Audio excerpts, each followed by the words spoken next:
Very good morning, class.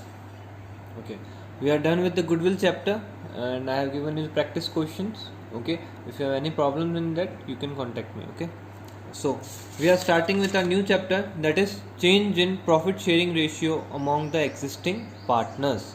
Change in profit sharing ratio among the existing partner. What does this mean? This means that sometimes what happens, suppose the business has been started and there are three partners A, B and C, and they have started business with profit sharing ratio 3 is to 2 is to 1. Okay, so after some year what happens, they decided to change their profit sharing ratio. उन्होंने बोला कि अब हम इस ratio में नहीं बांटेंगे, अब कुछ circumstances may happen and they may decide to change their profit sharing ratio, that now they will share the profit in 1 is to 2 is to 3. So this is called change in profit sharing ratio among existing partners. Okay, so it means existing partner may agree to share profits or losses in ratio different from earlier. जो पहले ratio था उससे कोई और ratio में अगर profit sharing ratio start करते हैं वो लोग, then it is called changing profit sharing ratio. Okay, so change in profit sharing ratio leads to dissolution of partnership and not the partnership firm. There is difference between dissolution of partnership and dissolution of partnership firm. Okay, dissolution of partnership means कि partners के आपस का जो agreement है, जिस ratio में वो लोग प्रॉफिट शेयर कर रहे थे, या कोई भी जो एग्रीमेंट है, that is now finished, that agreement is now finished and they are starting the business with a new agreement. New agreement हाथों हाथ आ जाता है इफेक्ट में. Okay, one old agreement is stop, old agreement comes to an end and then new agreement comes to effect immediately. This is dissolution of partnership. Okay, and what is dissolution of partnership firm? Dissolution of partnership firm means closure of the firm, मतलब firm बंद हो जाती है, business बंद हो जाता है. That is called dissolution of partnership firm. Okay, so this difference. Dissolution of partnership में क्या होता है, द बिजनेस कंटिन्यूज होता है, only the terms and conditions और the agreement changes. But in dissolution of firm the whole firm is close down, business is shut down. Okay, business comes to an end. This is the difference between partnership, dissolution of partnership and dissolution of partnership firm. So change in profit sharing ratio also causes dissolution of partnership. क्या हो रहा है, एक पुराना जो agreement था उनके बीच में कि प्रॉफिट 3:2:1 में शेयर करेंगे, वो अब नया एग्रीमेंट बन रहा है उनका कि अब से प्रॉफिट 1:2:3 में शेयर करेंगे. So that is a change in partnership, means dissolution of partnership firm हो रहा है. ठीक है, okay, so what happens in change in profit sharing ratio? Okay, change in profit sharing ratio, in change in profit sharing ratio, one or more partners is acquiring the share of another partner. एक या एक से ज़्यादा partner दूसरे partner का जो share था वो अब उसका हो रहा है. कैसे? सपोज 3:2:1 रेशियो था, अब 1:2:3 हो गया. ठीक है, तो हुआ क्या, what has happened that firstly the ratio of A was 3/6 था, अब कितना हो गया 1/6. So there is difference of 2/6 कम हो गया है ए का. कैसे हुआ, अभी आके अपन पूरी कैलकुलेशन देखेंगे, बट एक बार समझने के लिए कम तो हुआ है ना ए का कुछ ना कुछ. ठीक है, so the A has a loss of some ratio, profit sharing ratio में कुछ लॉस हुआ है ए को. ठीक है, so as loss has been taken over by C ने लिया है. किसने लिया है, सी ने, क्योंकि सी का देखो पहले 1 था, अब क्या हो गया है 3 हो गया है.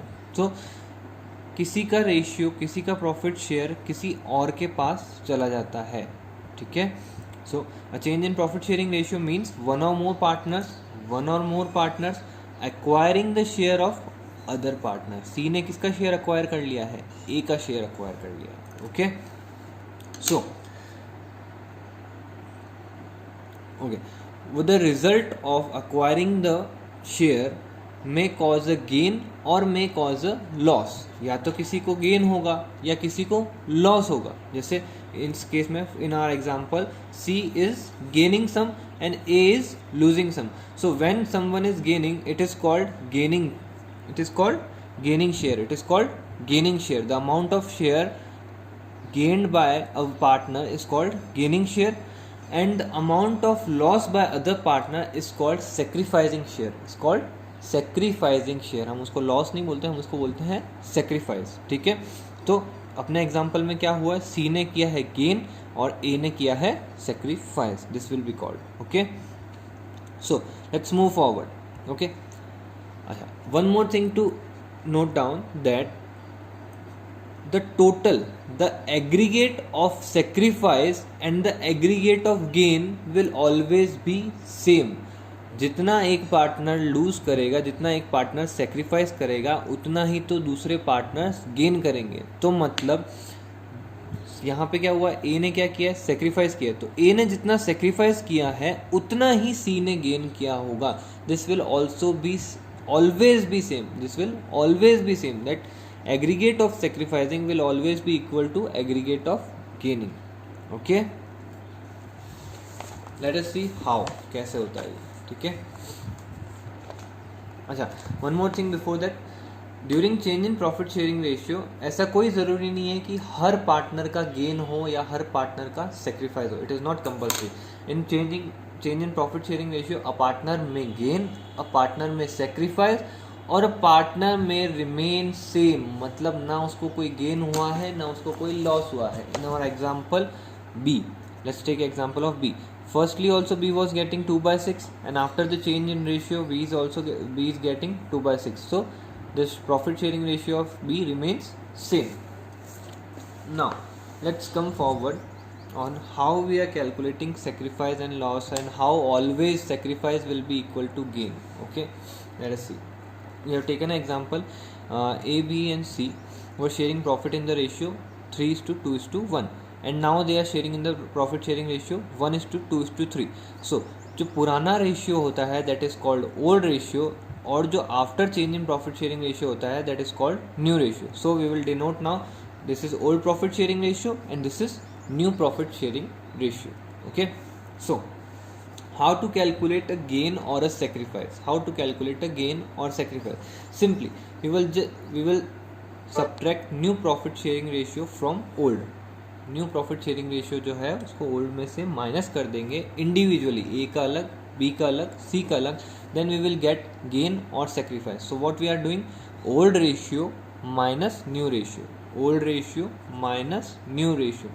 Simply आपको अगर पता लगाना है, suppose कर लो, suppose I had 5 chocolates, I had 5 chocolates and I have given 2 to my brothers and I have given 2 to my brothers.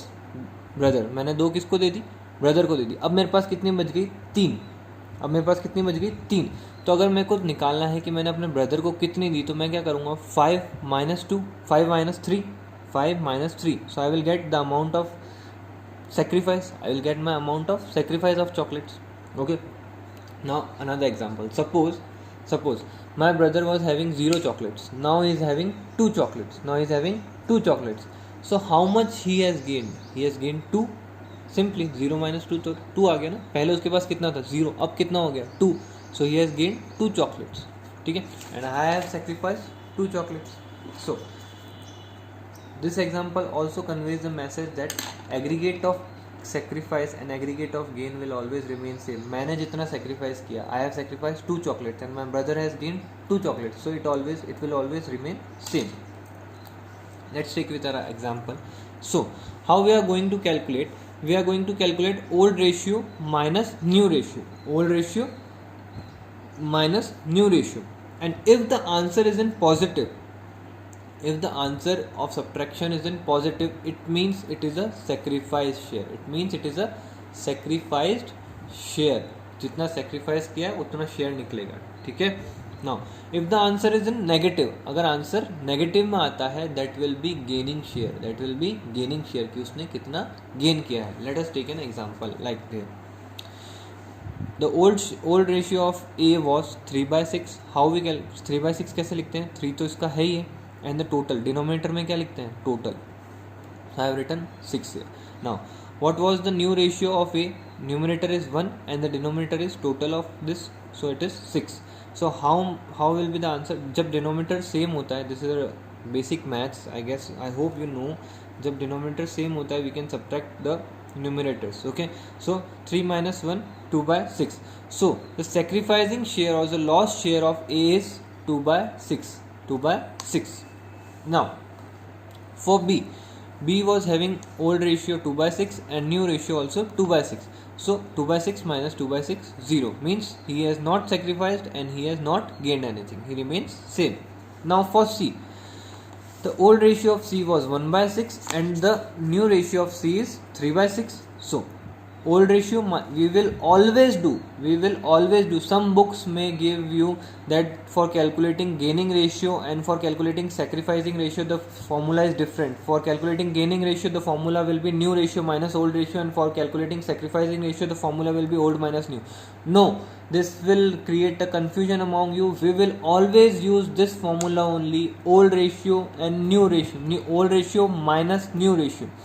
So if the answer is in positive, we will consider it will be a sacrifice, and if the answer is in negative, like here 1 by 6 minus 3 by 6, it comes to minus 2 by 6, then it will be a gain. हम लोग formula same रखेंगे, सिर्फ answer पे depend करेगा. अगर answer positive आता है then it will be a sacrifice, and if the answer is in negative it will be a gain. So we have seen sacrificing and gain कैसे निकालते हैं, ये हमने देख लिया. Now see, the sacrifice share is 2 by 6 and the gaining share is also 2 by 6. So जितना एक partner sacrifice करेगा, एक या दो पार्टनर सेक्रीफाइस करेंगे, उतना ही थर्ड पार्टनर गेन करेगा या दूसरे पार्टनर्स गेन करेंगे. ठीक है, understood? Okay, let us move forward. So in this chapter what we are going to study, हम लोग किस किस इश्यूज पे बात करने वाले हैं. First issue is determination of sacrificing ratio and gaining ratio. First अपन क्या पढ़ने वाले हैं कि कैसे हम सेक्रीफाइस रेशियो निकालते हैं और गेन रेशियो निकालते हैं. ठीक है. Second is what will be the accounting treatment of goodwill. Third is accounting treatment of reserves, accumulated profits and losses. Since the profit ratio is changed, profit ratio change हुआ है, तो obviously old जिसका sacrifice हुआ है वो बोलेगा ना कि भाई अभी तक जो मेरा रेशियो था उसके अंदर जो प्रॉफिट अभी तक कमाया है वो मुझे अभी पुराने वाले रेशियो में दो, और जो बाद में प्रॉफिट आगे आने वाला प्रॉफिट कमाएंगे वो मुझे नए में देना. ऑब्वियस ही बात है, ठीक है ना. तो इसीलिए हम लोग ये कैलकुलेट करेंगे, डिस्ट्रीब्यूट करेंगे अकाउंट ओल्ड प्रॉफिट. ठीक है ना, जो हमारा अभी तक का प्रॉफिट है उसको डिस्ट्रीब्यूट करेंगे. Now we will also have to revalue our assets and liabilities. हम लोगों को हमारी एसेट्स और लाइबिलिटीज़ भी रीवैल्यू करनी पड़ेगी. ठीक है. And the last is adjustment of capital. ये 5 चीज़ें हम लोग इस चैप्टर में सीखने वाले हैं. Okay, so let us start with the first topic, that is determination of sacrificing ratio and gaining ratio. We have already seen the formula for it. What is the formula? Old ratio or old share minus new ratio or new share. If the answer is in negative, it is a gain. If the answer is in positive, it is a sacrifice. Okay, let us take an example and understand more. We are taking illustration number 2. Okay, illustration number 2. In illustration number 2, it is given Aman, Yatin and Uma are 3 partners sharing profit and losses in the ratio 5:3:2. Now, after the year end, Uma gets retired. Uma firm से चली जाती है, वो retirement ले लेती है और Uma चली जाती है. So the firm continue रहती है, और Aman and Yatin decide to share their profit in 5:3. Aman and Yatin किस रेशियो में शेयर कर रहे हैं? 5:3, new ratio. Now we need to calculate the gaining and sacrificing ratio of Aman and Yatin. Okay, so let us do. So what we'll do, we have the formula to calculate old ratio minus new ratio. Okay, now we have to calculate the gaining ratio. Now we have to calculate the gaining share and sacrificing share, and we have to find out the gaining ratio. Share भी निकालना है और उसके बाद ratio calculate करना है. ठीक है, तो देखो कैसे करते हैं. First of all share calculate कर रहे हैं. So Aman's old ratio was 5/10 and his new ratio is 5/8. 5/10 and 5/8. Easy. Now we just take LCM, हम लोग एलसीएम ले लेंगे। एलसीएम में हम लोग क्या करेंगे, प्रॉपर एलसीएम नहीं लेंगे, we just multiply this both, हम लोग सिर्फ इसको मल्टीप्लाई कर लेंगे तो कैलकुलेशन ईजी हो जाएगा, ठीक है। Just multiply the denominators and take that as LCM, उसी को एलसीएम ले लेंगे। सो नाउ 5 8 40 minus 50, so answer comes to minus 10/80.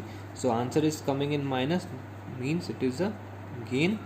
Okay, same ऐसे ही हम लोग यतिन का भी निकाल लेंगे। Yatin's old ratio will be 3/10 and new ratio is 3/8. Same, we'll take the LCM as 80.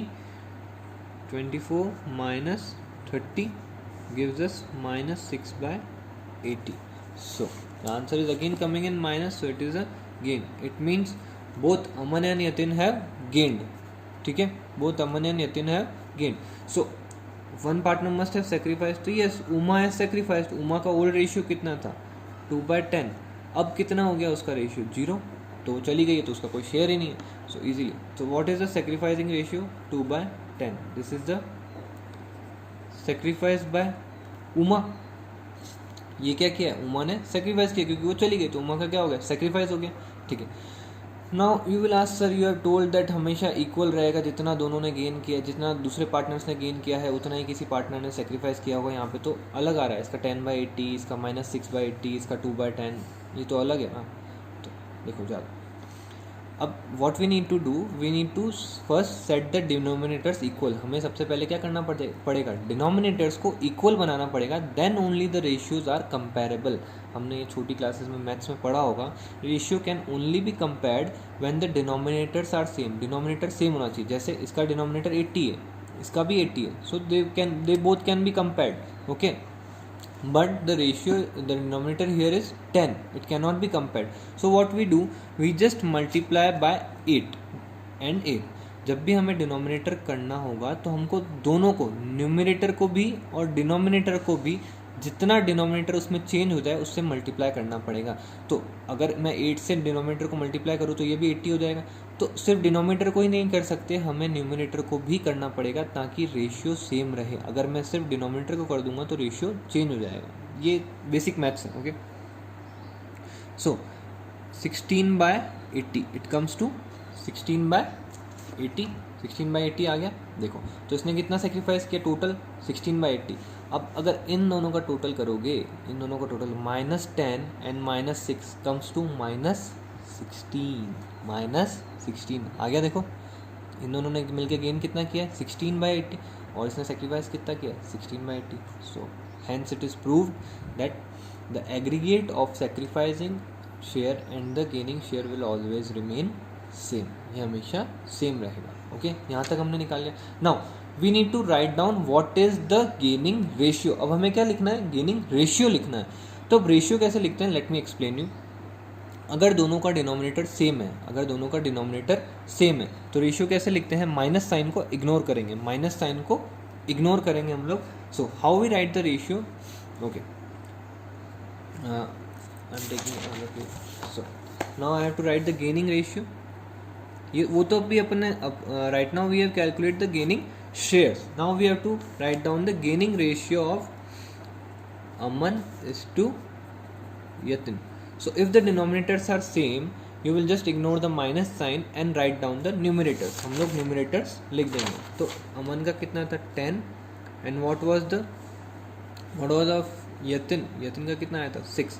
So the gaining ratio is 10/6 and we will always write the gaining ratio in simplified form। सबसे छोटी फॉर्म में simplified करेंगे इसको। तो simplified करने के लिए क्या होता है, अगर 2 की टेबल से डिडक्ट हो रहा है तो it is 5:3। हम लोग हमेशा सिंप्लीफाइड फॉर्म में ही आंसर को रखेंगे, then only your answer will be correct. So their gaining ratio is 5/3।